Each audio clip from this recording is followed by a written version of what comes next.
How to start your Monday morning. Start the fire, boil the water, grind the coffee, add filter, coffee in the filter, water into filter, watch it drip, more water, watch it drip some more, fill your cup, raise your cup, and no. Leave the house and leave it up to the professionals to make the coffee. I'll stick to the conversations. Welcome to Caffeinated Conversations with Brooke Allen. Hey, good morning. Thank you so much for joining us. This is episode 87 of Caffeinated Conversations. It is just an amazing feeling. So thank you all for watching and thank you for being here. I appreciate you both so much. We are smack dab in the middle of summer. I don't know if we're in the middle of it. Are we almost out of it? No, middle. Middle? Is it the middle? Yeah. Because I feel like, the school stuff is already out. Halloween stuff's already out. And I'm thinking, isn't it still July? What's happening? It is still July. It is still July, right? Yes. Not even the middle of July No, yet, so. no. So it's like, okay, what is happening? So it's good to know that we can buy our pumpkins, still our bikinis, and whatever else. Maybe a Christmas ornament. Oh, Hallmark. They actually have their Christmas ornaments out. Yes. Right? So Yeah, we're all set. We are good to go. So thank you. Thank you both for being here, of course. Jeanette Schneider, you are a dear friend. Thank you so much for coming back. My pleasure. Because we need to talk about home prices and what's happening. Yes. And Megan, okay, give me a minute. I've been stressing over this, and anyone who knows me knows that I tend to tense up with a complicated name. Pavleshyn? Yes, perfect. Yay! So you are from Gilda's Club, Detroit. What is your official title? Senior Director of Development and Engagement. Okay. So, I have to say, you guys are always so cute. I was on your website and your headshots, they have balloons. She's got it's exactly Gilda Radner. It is. We've got a good brand. You do. Yes. You really, really do. And so does Remax. Yeah, well, thank you. You're welcome. You're welcome. So Gilda's Club Detroit, for anyone who may not be familiar, of course, probably knows the name Gilda Radner, right? Yep. But what do you guys do? So we are a free cancer support community for anybody who's impacted by cancer. So we serve all ages, all genders, all cancer types. For free? Absolutely free. Okay. Yep. And you guys are in Royal Oak? Yep. Okay. Yep. So we've been in Royal Oak for over 30 years. We have a location in Detroit. We have a full virtual community where we can meet people where they are. And we just launched a new program, which is called Gilda's Around Town. So last week we opened at the War Memorial in Grosse Pointe. We have a location in St. Clair Shores, Perry Elementary, and we're going to be opening or doing a monthly program in Warren as well at Colossal Family Services. Okay, so those are monthly programs at those same locations, or does it rotate? So right now at the War Memorial and in St. Clair Shores at Perry Elementary School, we're there once a week. So we have a full day of programming at both locations. Okay, that is amazing. And I know a few people who have sought support from Gilda's Club, and it is, such an amazing and fun. I say that lightly, but Gilda Radner, of course, amazing comedian, actor, just everything, right? And you guys kind of personify her personality almost. Yeah, so when Gilda was diagnosed with cancer, she snuck away to a little yellow house in LA and tried to get the support that we provide at Gilda's Club. And just understand the disease better and be surrounded by people who are going through the same thing as her. So when she passed away, her husband, Gene Wilder, her brother, Michael Radner, who still comes by the clubhouse often, and her therapist, Joanna Bull, started the first Gilda's Club in New York. And it was really just a place to be around people who were going through something similar and learn how to make the best decisions for you.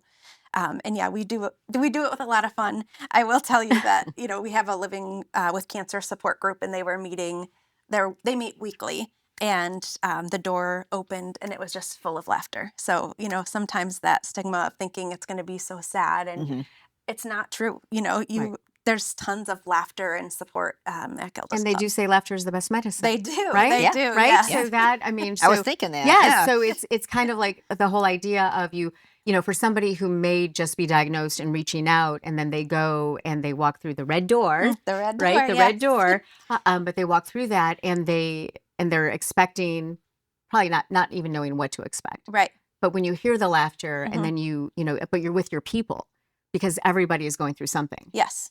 Yep. It's and all of our locations are very comfortable. So we want people to walk in and feel like it's a home away from home. We don't want them to feel like they're walking into another hospital room. So it's Right. comfort, it's healing, Yeah. it's community is what we really Yeah, try because to. you say it's Gilda's Club, but you Yep. guys are a community. Yep. For sure. Yes. Right? Yep. Okay, so I mentioned the red door or red. And does every Gilda's Club have a red door? Yes. Okay, and Yep. why? That's been a question of like, why red? I think because it is just that welcoming color. It stands out. And Gilda was just that person who you knew, when she was in a room, she was just, there was love, there was warmth, there was spirit. Right. And I think that's what the color red does for us. Well, So that is awesome. yes, Thank every you. location around the globe has a red door. Okay, Jeanette Schneider from Southeastern Yes. Remax, you can attest to red doors. I can. Red is a popular. It It's is a color it is, that right? pops if you're looking for curb appeal.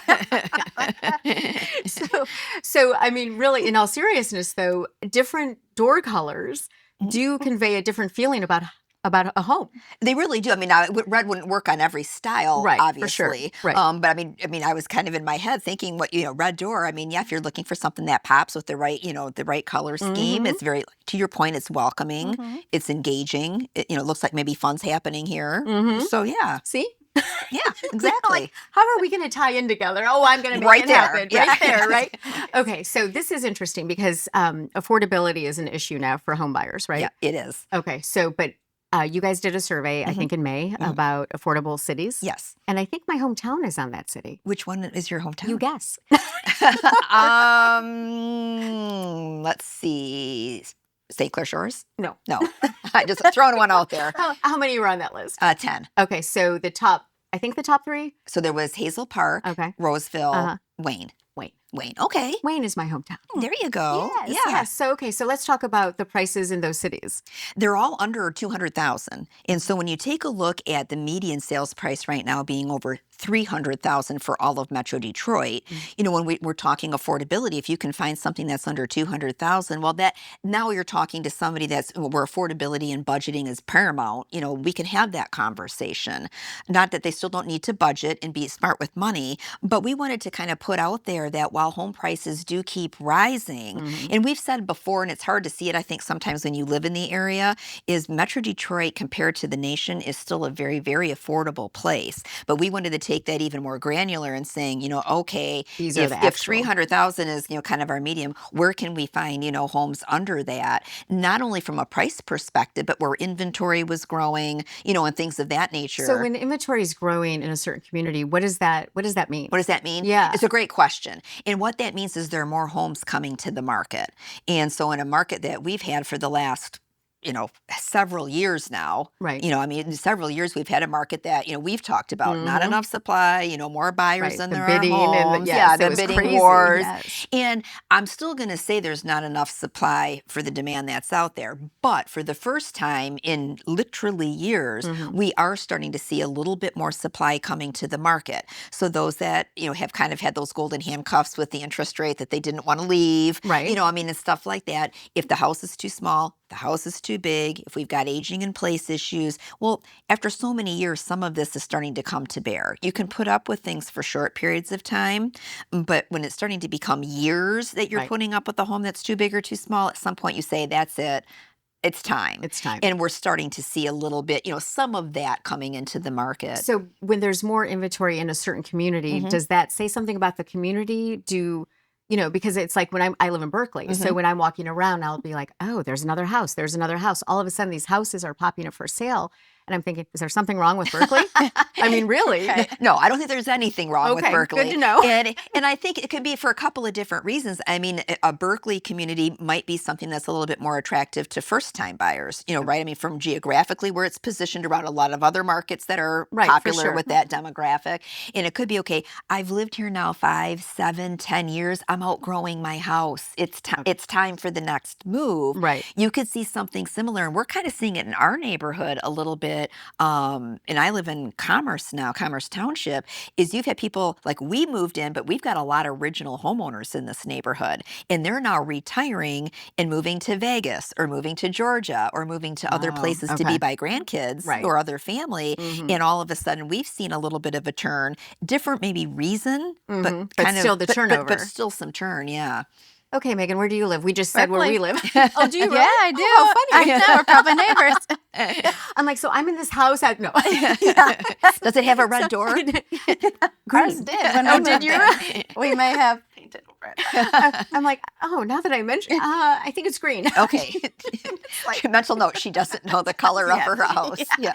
It's green. I can attest it's green. So what do you think of Berkeley? I mean, I far love as Berkeley. Okay, how long have you lived there? We moved in 2016.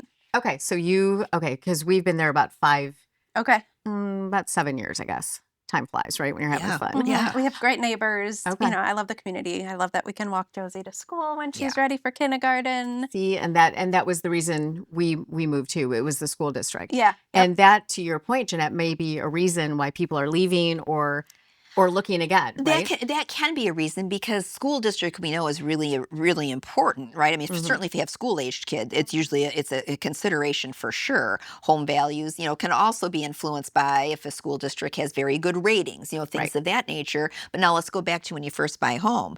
If you don't have children, that may not be right. that big of a factor. Right. You're You're just not looking even, like, for thinking about you're it. not even thinking about it potentially. And now time has passed. You've had some little ones. They're getting school age. Maybe that is one of a Right. consideration.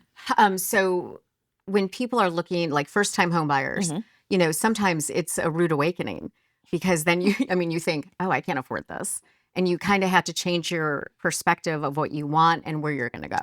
Absolutely. And that's probably one of the things. I mean, you have a little bit more control of it because it's you, right? It's not the lender telling you what you can afford. I mean, if you're Right. basically saying, okay, let's take a look at this. Where I thought I could live, I might have gotten priced out of. Just as prices keep going up. So now it's time to come back and say, well, let's think about this. There's a couple of ways to approach this. Can we find another community that's very similar? It might even be close by. Like It next door. It might even be across the mile road. Right, right. That is it's a different city, but with it comes different price points, different tax rates. So interesting. And Right. stuff like that. But you're by the same shopping, a lot of the same ancillary things remain the same. So that would be one thing to take a look at. Sometimes within the community you wanted, and this has happened to us before, we had our eye on a subdivision, a neighborhood. And while we were looking, prices kept going up and we got priced out. It was like, we can't afford that, so pivot. Right. Where else in this community can we look? So that's kind of one road to go down. Can I look at communities that might not be the one I thought of first, but it gives me what I want and maybe a little more home for my money. Another thing to do would be start smaller. I think we all have in our mind, Vision. what we think we're going to have for our first house. Right. And then all of a sudden you're like, it's a tiny home. Yeah, it's under 1,000 square feet, no basement. That was mine. I mean, I'm living in her backyard. We don't want to disclose. right. But it's funny because I go back to when we were so naive too. You're out there looking, and then the reality, I mean, this goes back many years, is a basement's going to add a good 10 to 15,000. Back when we were looking, and we just came to the conclusion we couldn't afford that. Right. So, okay, let's get our mind wrapped around. We're going to be on a slab. Right. That is what we're. Sounds so attractive. Yeah, doesn't it? Yeah. We don't have to worry about spiders in the basement. That's the way I looked flooding, at right? it. Yes, I do not have to worry about this. Exactly. But we could get the single car garage. I mean, so there were again trade-offs. But starting small can be a smaller square footage. It might be foregoing a basement. It might be a condo or a townhouse. I mean, there are different things that you can do if you're willing to be open. And when I was looking at doing this article, I really thought back. Every home we've bought ended up being in a different city than we originally were looking in. Really? Really. I mean, so it happens at all price points. I mean, where you Okay. start may not be where you end up, and that's okay. But if you're open, to letting your agent that you're working with say, well, share what you're looking for. Let them come back, say, have you considered? Because every time I've had somebody say, have you considered? And then it was like, wow, that was what that Didn't even all think of us about it, didn't even right? think about it. I was so focused on this. When you open yourself up, good things can happen. Well, see, and I love that. So, Yeah. and it goes with housing and it goes even with different circumstances. Yeah. Right. Support. So, how long have you been with Gilda's Club Detroit? 8 years. Okay. Yep. So, how has that changed for you throughout the years? Sure. So I started as our event and marketing manager, and I came from another nonprofit. Found out quickly in my career that I was just a nonprofit heart, a nonprofit girl probably for my life. And so for the last 7 years, I've been doing all of our fundraising events and our marketing. And as we've grown and expanded, we've brought on new team members. So now my focus is going to be a little bit more towards the changing funding world that we're happening in, and some program growth, and as well as, continuing with events and things like this. So Right. And you are a definite people person, I right? am, You are a yes. definite people person. And for anyone who is just either, and you aren't just for the people who are diagnosed with Correct. cancer, there's support groups Right. around the family and Yes. everything. Yep. So we serve the whole family the whole time. So we have, of course, programming for those who are currently diagnosed, but also for the caregivers, their children, or maybe the children's diagnosed, we can serve the parents. And we also have bereavement services. So if somebody recently lost somebody to cancer, we have support groups, and just programming that can wrap the whole family or whoever needs it. How open are people to getting the help they need or the support they need? It's very different. Sometimes we'll see, a man walk through the door and say, "My wife made me come today." Oh. And we have different groups for different populations. So we find if men sit in a support group with 15 other women, they might not speak. So we have a men's group. We Okay. have a women of color group. We have a LGBTQ group. We have population specific groups to make sure that people can feel the most comfortable with those folks that are sitting in that room. They're in Michigan. I think it's like 66,000 people or new cases of cancer will be diagnosed in 2025. So 66,000? 66. Thousand. No. Yes. Yeah. Wow. Yes. That's yes, a lot. That's a lot. And there's a statistic that says 42% of the people who are diagnosed who want support can't get the support, whether there's some barrier to care, too expensive, insurance won't cover it, these types of things. So, we just want people to come and get the support that they need throughout their kind of journey with cancer. I kind of hate the word journey, but their Yeah. cancer experience, because Right. it's so different for everyone. And whether it's that support group, we also have one of our pillars of programming is healthy lifestyle activities. So, aside with the medicine, you also have to have, a healthy mind, a healthy just be active. So we have yoga almost every day. We have nutrition classes. We have art therapy. We have music, improv, of course, to keep the laughter alive. Awesome. That's Gilda. So we have, that pillar of program. We also do educational lectures. So we do more than 100 lectures every year that just empowers people with as much knowledge to make that confident decision, whether it's clinical trials or chemo and cannabis. Lawyers that can come in and talk about being a power of attorney and what paperwork they might need. So, really just making sure that people have information that they need.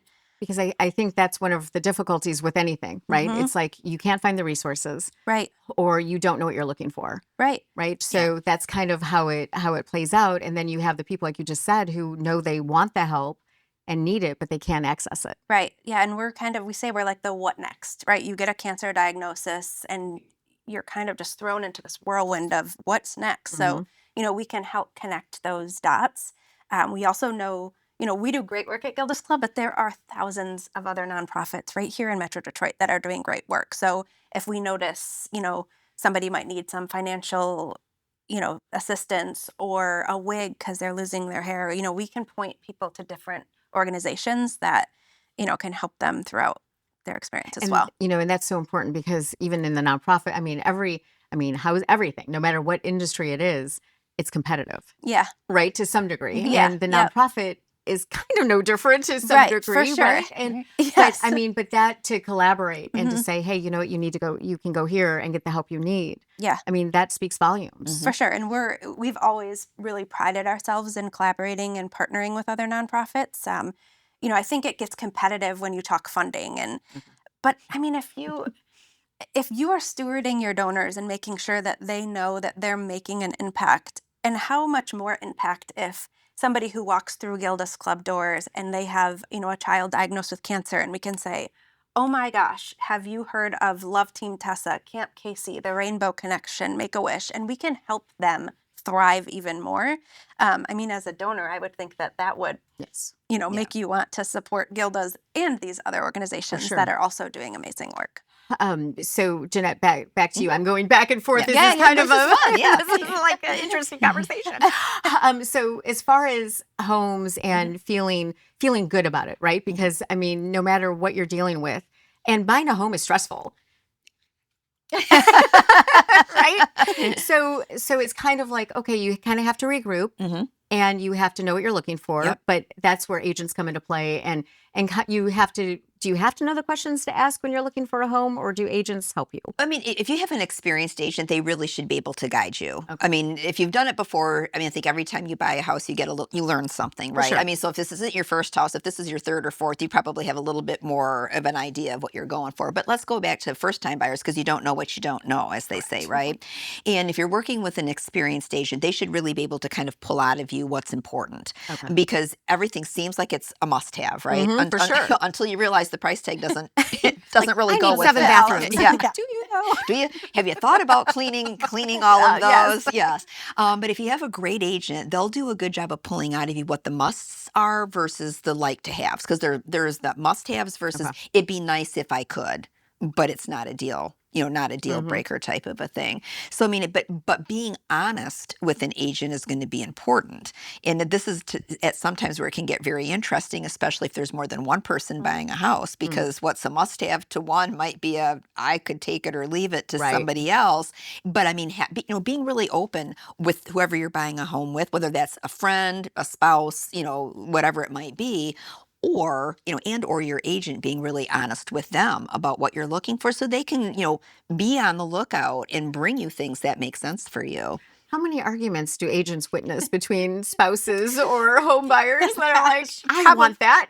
Yeah, well, it's interesting, because I'll even say, like, we have an annual awards event where we recognize our top people, and I'll say we wear many hats. Agent is but one of them. Mm-hmm. Counselor, therapist, yeah. Right, Like, yeah. I mean, really Right. goes into it, because you said it is stressful. You're talking a lot of money. I mean, And so it's probably the biggest asset people will have, right? it's typically the single biggest asset Okay. anybody's going to have. And so now you've got a lot of money on the line. You're emotionally tied to it, especially if you're selling a house and buying it, because you put everything you had into the one you had, and this is your baby, and now people are walking through and making comments about it Being rude. potentially. Yeah. Yeah. So there's a lot going on. So yeah, agents do see and hear a fair So fair take amount. note if you're Yeah. maybe have those discussions before, right? Well, and the thing to keep in mind is, nowadays when you're touring a home, I would go in with the thinking of it probably has some type of a security and system. people can hear, Oh. right? Oh, for sure. Yeah. You see that in the movies all the time, right? They're Yes. like, why are they insulting our house? Yes, maybe you wait till you're outside, Outside, and in a outside. car, or Yes. something like So that. what is the biggest, I know yours during COVID and everything, pools were the hot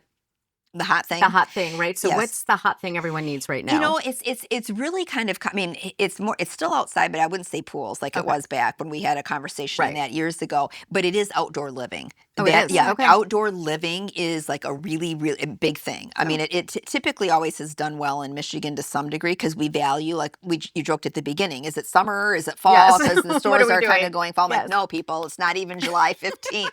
I like summer. But outdoor living is really important. I mean, and so you're starting to see, where it used to just be, does it have the slab where I can put a patio table, like concrete, Right. Put and then an it was, umbrella. decks, and, and the umbrella, Mhm. and now you've got like the different fabrics that you can, shield from the sun. Right. And, you start to go up into higher priced homes, and the outdoor kitchens, and the grilling The has grilling taken area on and a stuff. whole other aspect. So outdoor living, really, really important to a lot of people. How's your patio? Do you have a patio? Yeah, we just did it last you? year. I'm Did like, you? oh, we fit right You fit it in right with in. this. See, Oh, Yes. how yeah. funny. Yep, we did it on the side of our house because it was just kind Yeah. of dead grass we didn't use. Okay, So yeah. we just redid it all over there. See? Got Now some it'll be a beautiful selling point couches sometime. and Oh, see, love that. 2 grills because my husband Oh, loves see? to grill. See? So Absolutely. And the address again is what? I'll be walking my dog, looking at every house, like, Yeah. okay, where is she? Where's the grill going? Yeah. Where are 2 grills? I need 2 grills. Where are they? Where are they? Okay, so pre-approval hmm is different than Pre-qualified. pre-qualified. Yes. Okay, so talk about that for a minute. Well, 'Cause pre-qualification, it's basically you got a standard templated letter from somebody saying that they ask you a couple questions, you answered, and did they do a credit check? no, not really. Oh, okay. So you want a pre-approval, because now they've pulled. They're Okay. they're verifying that what you said you make, you actually make, that you are employed, and they're looking at tax records and things like that. Okay. So it's a deeper dive, but it's a real dive. Okay. And so when you have the pre-approval, in essence, the lender is telling you, you find a house for this amount, You're good. we're good. The only thing you need to tell us is what the address is. For the most part, Okay. that's what they're doing. So it matters to you as a potential buyer because you want to know what the lender's really willing to give you. For I sure. mean, because now they've kind of That gone may through. determine your whole neighborhood. Yeah, I mean, because you want to know that this is a real thing here. So it helps you as a buyer. It also helps you as a buyer with the seller, and probably more importantly, the seller's agent. Right. Because if you are putting an offer in, let's say it's a competitive. I mean, we don't have as many of the multiple bids as what we've had in the past, but it could be that they still happen. Right. And if you're in one of those scenarios, you want to be seen as serious. Like I said, the seller may not necessarily understand the difference, but the agent that they're representing them does. And they would be very quick to point out, look, they're pre-approved. They've already sat down. This is for real. They're serious. This could actually happen. This could actually happen. I mean, based on the fact that they've taken this serious enough, they've already met with the lender. They know what they can afford. The lender's backing them. And that can matter, especially if it's competitive. Okay. So Megan, for you, you started off by saying that you realize that you have a heart for nonprofit. Mhm. How come? I think just giving back, every day you feel like you're making a difference, even if it's that smallest difference. You answer the phone call from somebody who just lost their husband or wife, or, this weekend I was at an event and spoke with a woman whose 45-year-old sister is on hospice for brain cancer, and was just looking at, my niece and nephew are going to need support. What kind of support do you guys have? And it's just making that little bit of a difference Mm-hmm. every day in someone's life that, it just makes me keep going, and just yeah, it's special to know that even just the littlest of days you're making a difference in someone's life. And you mentioned kids, Mm-hmm. and when a child is going through grief, or that they're going, that it's imminent, it's going to happen. Um, what can you tell people that they need, to kind of prepare the child, or I mean, because you guys offer help for kids too. Yeah. So we have I can't even, like, maybe 4 or 5 now. We have licensed mental health professionals on staff. So all of our support groups are led by social workers or counselors who are trained in all of this cancer support. So for kids, there's one story that will always stick with me. Her mom passed away from cancer. I think she was 5. And when she was 9, her dad was like, I think I want to bring her back to Gilda's, where, her mom found such a special place. And, she was starting to realize that, she didn't have a mom. Why me type of Mhm. behavior, which completely understandable. So our license clinicians worked with her, and instead of sitting down and saying, how do you feel that, you lost your mom? She put on music, and this little girl painted, and she changed the song. And every song she painted something different. And then Megan, who is our program director, we have 3 Megans, A lot of Megans. she, said, how do you feel? We listened to Let It Go, Mm. and you painted this about your mom. Why did you paint that? And so it pulls out that grief Mhm. in a different way through music and art therapy, because Yeah. kids can't understand, Right. exactly how they're feeling. So that, it's just things like that they can really tailor that support. And the other thing about being a smaller nonprofit is we really can bend and weave to what the needs of the community is. So we've gone through years where we'll have 4 or 5 kids who are all diagnosed with cancer. Yeah. And so we need to make sure that we have a group specifically for, children going Right. through cancer. And then with that, we will need to create, a parenting with parenting, cancer, yes. so they Yeah. can come at the same time. And then we have, a group called Little Kids Big Feelings, where their siblings might not need to talk about it, but sure, they do need the play and things like this. And we don't want to create a barrier for care either. So we have child care. Yeah. We have trained Wow. volunteers who can come Really? in That is awesome. and hang out with the kids while mom, dad, grandma, grandpa, whoever is getting support. So the kids it's a tough one, but thankfully there is a lot of different resources for kiddos who are going through. And again, that's where we kind of connect the dots connect and them. make sure that.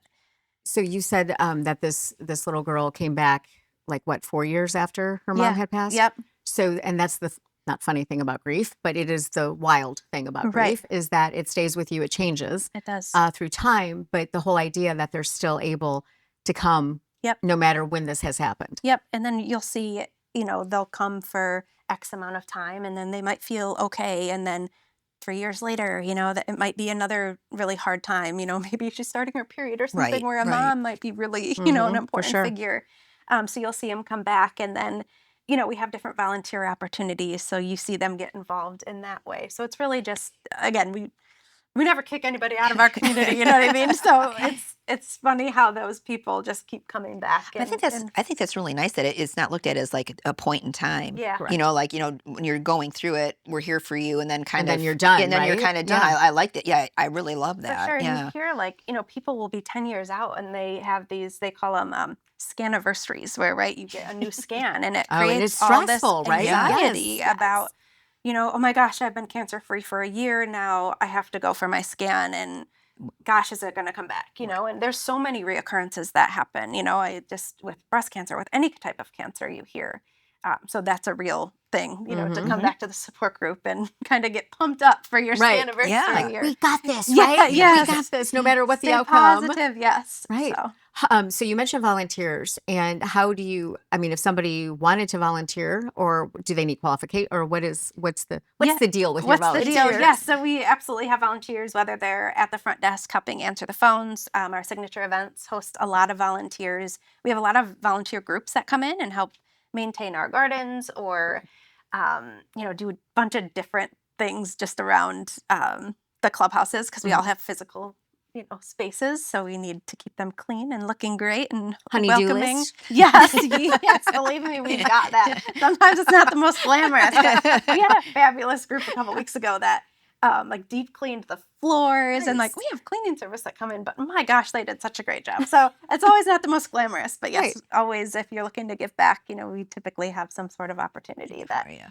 that can fill those people up for the day. And How would somebody find more information? on our website. Okay. Yep. So gildasclubdetroit.org, and we have a volunteer area where you can submit an application. Can they just walk into, or I mean, is the clubhouse open during business hours, and Yep. people can just walk in? And Yep, absolutely. Yeah, and depending on what volunteer opportunity, if you're working with the kids, then you're going to be background checked and go through a little bit more of an intense training. Right. Then say, come in to clean our floors one day. But yeah, it's all there, and we have a fabulous volunteer director who will take care How many of you. volunteers do you think you have, or do you?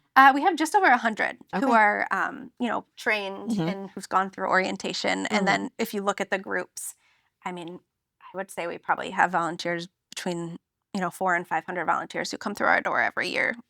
Our walk alone has 100 volunteers who are out on our route cheering participants on. So when you have a couple different big events. Yes. Okay. So Yep. when's the next one? Our next one is September 6th, and that is our Gilda's Walk and Run. So we have about 1,100 people who come to the Royal Oak High School, and we walk past the clubhouse in Royal Oak. So it's really a nice opportunity for people to get a tangible view of what we do. And that event is just so fun. We have a lot of members who create teams, so their families can come out.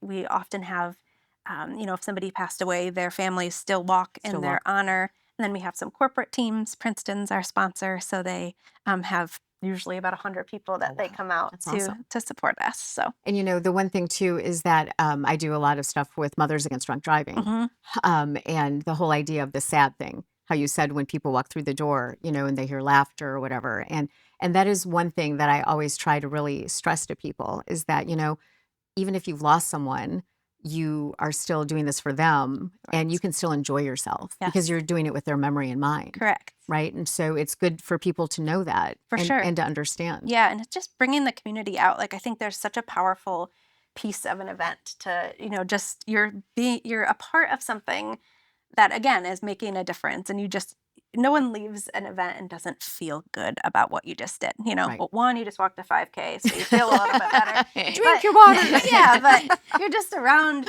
positive energy, and it's a great morning out at our walk. That is so that's September 6th. Yep, and then we have Bras for a Cause, Oh yes. which is probably my favorite event.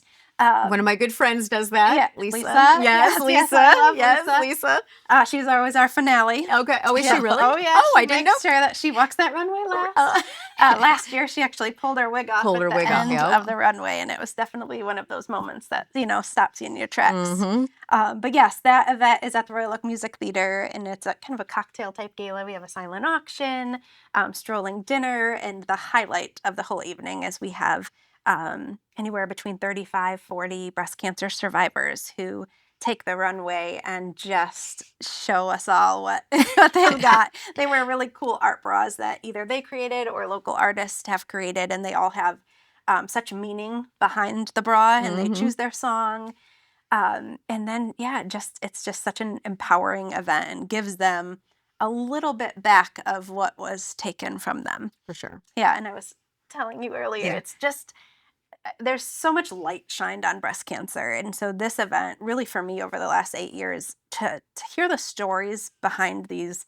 We've only had women on that stage. I swear I'll get a man on that stage sometime. But to hear the stories of these women and how strong and what they've gone through, we have people who are younger than 30 who are on that one runway who are now cannot have kids, and they've had to go through fertility stuff, or like Lisa, who's had multiple reoccurrences, and the lumpectomies, the mastectomies, all these things, and they still have the strength to get on that stage and just show everybody that they are stronger than this cancer, whether they're still in treatment or not. So, and that is all about resilience. Yes, for right? sure. So it's resilience in every aspect of life. Yes. And that's kind of what I realized. And Jeanette, this is your first time being on Caffeinated, but Jeanette's been on quite a few times. And the one thing that is so important, and even in the housing market, this is going to sound silly, but I mean, resilience, right? Because people invest their time and their energy and their hopes and maybe even their future dreams, like with a spouse or kids. And like you just said, these people go through so much, but resilience is key in no matter what industry you're in. I think so. I mean, and I certainly can't compare to, a life-altering diagnosis, and what your body goes through, going through something like cancer. But you're right with the housing market. I mean, being resilient as buyers, it's been a tough market for buyers the last several years. You better be resilient, or you're not going to get a house. I mean, how many times they said, be patient, be persistent, put yourself back out there, because if you stay in the market in the wintertime when everybody else is taking a break, that might be when you find, your house. That's what happened to us. And it did. So the week before Christmas, everybody else wasn't paying attention. There was a price reduction, and we're like, we're on, we're on it. But I mean, you do want that. I mean, kidding aside, is you do need to be, resilient, especially like I said. I think it's been more evident on the buyer side the last several years. Real quick, sellers. What do sellers need to know these days? Sellers, it's interesting because I would say it's still a seller's market based on data, right? But it feels a little bit more like a balanced market these days. Really? It's starting to feel I don't know that I've bit, ever heard you say that. You haven't. You haven't, because for the last several times we've talked, I mean, we've been squarely in a different dynamic. Right. And like I said, data is still going to say that we're there, but it's starting to feel a little bit more like, so if I'm a seller, you want to be very realistic in pricing your home right now. Now is not the time to overshoot, and because it goes both ways, right? With the buyer wanting everything, and then the seller saying, "Well, this is my memories. This is right. Yeah, I put my blood, sweat, and tears, into this." As a seller right now, you want to just try to nail that price point, from a couple perspectives. You want to be realistic, first of all. Now is not the time to try high, and if it doesn't work, we'll lower. Because once you lower, people think, well, what's wrong? Right. What's wrong with it? Well, what's wrong with this house? And you don't want to be in that camp. The other thing as a seller to consider when you're pricing it is people tend to look in price ranges. Whether you're doing it on an app, whether you're doing it on a computer, what's one of the first criteria after you put a geographic criteria? There's usually a price criteria, right? And if you price yourself out of the range that people are looking, and they're not even going to see your house. Oh. And so again, good advice from a good agent will give you that kind of, here's what we're seeing, here's what's sold in the neighborhood recently, here's where I think you should be. Ultimately, as a seller, you decide. It's your home. You can decide what you want to price it at. But I'd be very realistic from that perspective. The other thing is you can't beat clean. There's every house. If it gets to the inspection phase, an inspector is going to find something. There's never a house built that an inspector can't find something. Yeah.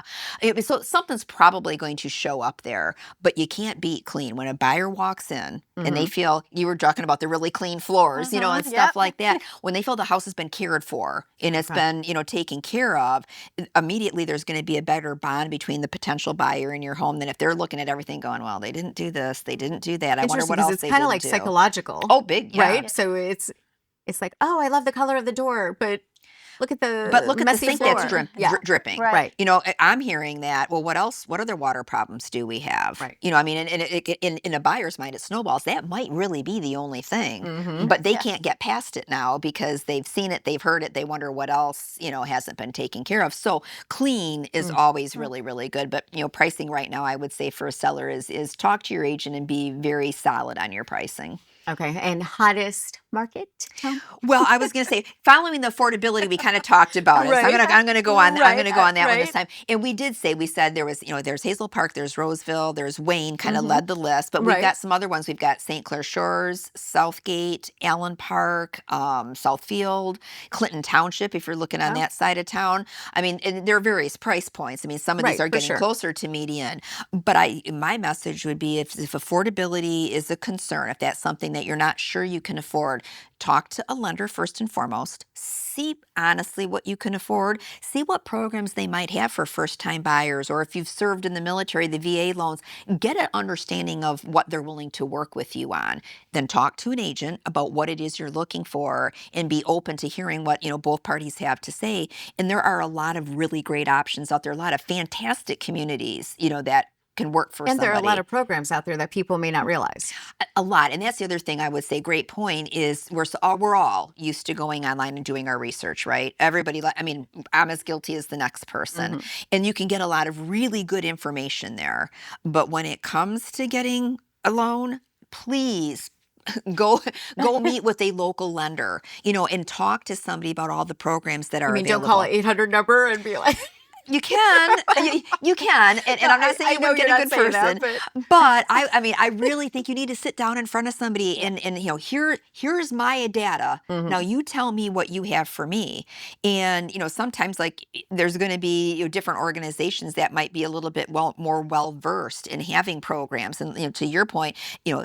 You refer out to other places is, you know, find somebody that is, if you're looking for mished down, you know, payment programs, you know, Mhm. find a lender that specializes in that, you know, VA loans, things of the FHA loans. There are Yeah. so many different things out there. Do your due diligence. It was funny. I was talking to my mother the other day, and, you know, she was still thinking that the way to buy a house is 20% conventional. Really?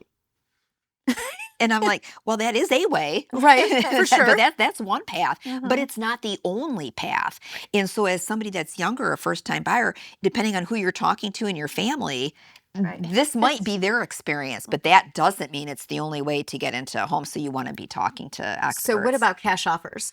Are those rising? No, what's You know, I don't know if they're rising anymore. I mean, they're still a player in the market. I okay. mean, because we do have a lot of folks that have built up good equity in their home. And if they've sold that home and now they're looking to maybe downsize and they can come with cash, Oh, Right. that's you how. know, Okay. that's how they could potentially come with cash. Okay. And now it's going to be hard to compete against that if you're a first time buyer, move up buyer, but now you're competing against somebody with cash. Let's face it, if you're a seller, it's cash It's cash, offer. yeah. Yeah, I'll Give do me that coffee can. yeah, I'll take that every day of the week. So cash still is king from that perspective. The other side that, you know, the other party that tends to show up with cash are going to be some investors, especially if they've been doing this a while. You know, they've got the line of credit at the bank. If they're looking to buy an investment property, they might be able to come with cash. In many cases, will cash speak? Yes, but you know, you can still have a realtor that can make a really good case for they loved your home. This is why they loved your home. You know, I mean, I mean, and pull on the heartstrings a the little. letter. When the You're- phone Oh, rings. the letter. Yeah. The letter. The letter, The which, letter. you know, isn't so in vogue as much anymore. But if you've got a great agent that can go in and, you know, they find something that there's a similarity. Oh, you know, I don't know if you know, Mr. and Mrs. Seller, you know, they went to the same school or they served in the military too, or you know, they find some connection Really? that they saw in the home and can tell that story. Sometimes that's what can make a difference. Somebody feels like they're helping someone else out. Yeah. You know, it's like, It's like, oh, I I remember remember. I remember That when would we were totally trying happen to with buy me. the Yeah. house. Yeah, when we were trying to buy our first house. So Right. you never know, but yeah. So real quick, explain the letter because it's very funny that she said that. It is funny. Well, it was a very common thing for many years to like write a letter to the sellers. It's like, I really want your house and here's why. Here's why I love the neighborhood or what I loved about your particular home, and I can see us living there and we've got 2 kids or whatever the story is. You'd basically write a letter to try to persuade the seller to pick you, especially in a competitive Did you write market. a letter? I'm We thinking you did, wrote. yeah. Did you? Well, not for our Berkeley house, but we did buy, and then we kind of pulled out of it, and we Yeah. wrote a letter, and they loved our letter. Yeah. I put a cute little picture of my daughter and our family See? and my dog. Well, and you're You're like, pulling. just imagine, and now with AI, right? You can actually like put yourselves in the house. In the room. Oh, you could do all sorts of really cool things. I mean, in the letter could also be used, like if you were trying to buy in a neighborhood that didn't have any homes for sale, because that's been the world we've lived in, right? Right. And so an agent could take, I've got these people, they're looking for a house, and all that. Now, all of that being said, letters have kind of fallen a little bit out of vogue because there is concern for fair housing and things of, things of that nature. So And you I don't think you actually say, don't do the do letter. probably don't do it. Does it still happen? Yes, but I would probably. When we bought. Did you write a letter, Jeanette? I never did. I never did. I was willing to. But She's like, I had my pen. but never did. But the house that when we lived in Novi, our agent took her son with her to present the offer, and sure as I'm sitting here, I believe that was a strategic move on her part. Really? Yeah, to do that, because it was a couple who wouldn't leave the home for the showing. They were so proud of their home. They wanted to point out everything that they had done, which goes against all the advice that a seller's going to be given. I mean, literally to the point of like, we're walking through the kitchen talking to us about the garbage disposal. Now, don't run too many eggshells down there because that's going to be an issue. And I'm like, probably shouldn't be sharing that information, but okay. And I can remember turning around to my husband because I really liked the house. We were walking through it, but literally the sellers are 2 steps in front of me, so you can't say anything. You can only with your eyes, right? Like the whole. So I turn around and look at him and I go, I'm mouthing to him, I love this house, but you couldn't say. So we did not write a letter, but our agent brought her son there, and I think it was because they were now grandparents, and she was going to pull, She's like, here, hold the baby. Yeah, and my buyers really love your house, and here's why they love it. But I mean, she did it more verbally with a prop. Okay. Prop. I kid. With a prop. That is, and it worked. And it worked. Got to the house. Yeah, and it worked. That is awesome. Yeah. Okay, so I always ask this question. Okay, so I'm going to ask you. Okay. Okay, if you were to meet your younger self for coffee, what would you tell her? Ooh. Probably to care less about what other people thought and to just be confident in the person I am. I love that. I think. Yeah. It's great advice. That is great advice. I still need to tell myself that. Yeah, Right? Don't we It all? needs to go in a coffee cup. Okay, Jeanette, I have asked you that question You before. have. I have a different answer this time. Oh, you do? I do. Okay, because I was going to switch. Go ahead. Okay, but go ahead. No, go ahead. Okay. No, you first, really. I was going to say get a mentor, because I will say that's one thing. While real estate is very female, it's about a 50-50, makeup as far as men versus women. Right. So from an industry, it's not like women aren't supported. But I do work more on the corporate side. And I would say that was the one thing I would probably tell myself is find somebody in an industry outside, that can give you different advice, that can see things from a different perspective. That's one thing I really So you're didn't saying have. different industry. I would say even a different industry, just somebody that, maybe is in business or finance or something else that can relate to. But isn't maybe sees the forest for the trees a little bit differently, right? And get a mentor that can give you advice and a different perspective, on things. Yeah, interesting. Yeah. Okay, I'm still going to ask you this other question. Now I'm nervous. Yeah, I always have to switch it up with her. Define resilience. Ooh, being willing to come back at something when it seems like you're being told no.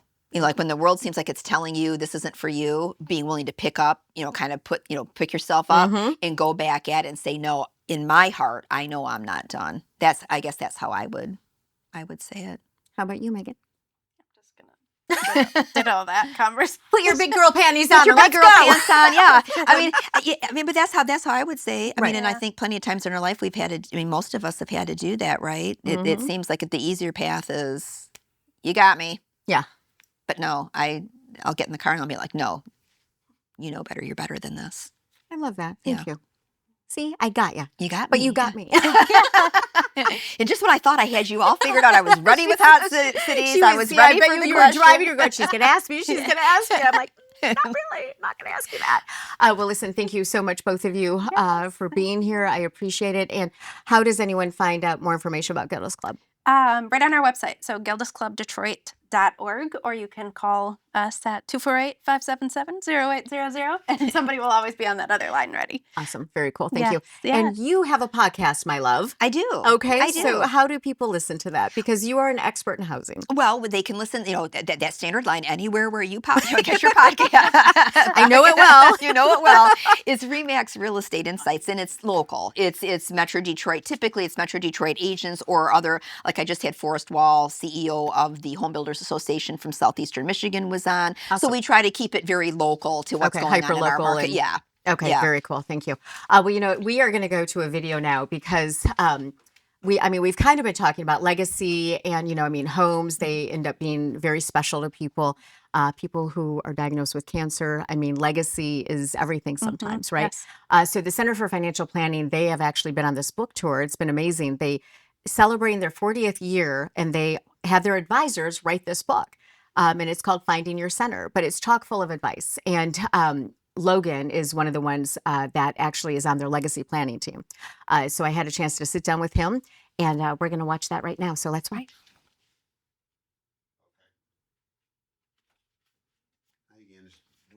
Okay, thanks.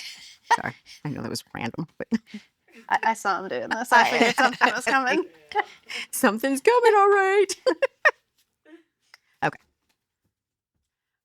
Okay. Again, that was Logan. And that book is actually free. So you can find out more information. They'll just give it to you. I actually have copies. So you can reach out to me also on social media and I will give you a copy. It is Finding Your Center, but you can find them online at You can find them online at centerfinplanning.com. Okay, ladies, it has been wonderful talking to you. Thank you so much. I appreciate you both. And I'm marking my calendar, man. I know Lisa has done Yes. that fashion show for years. She has. She was actually on this very couch sitting where you are sitting back in October. Okay. So it was, no, it was not October. It would have been March. All right. But you'll see her in October on stage, That's right? where it was, October right? 11th. And like I said at the beginning, right? What month is this? What I are we know. doing? I know. I was at a store the other day and I had Christmas stuff on. I'm like, I know. no, this is wrong. I'm looking for July 4th decorations. Exactly. Yes. Exactly. So whether it's Halloween in your world, Christmas, like I always say, keep the coffee hot. We'll see you next week. Thanks so much.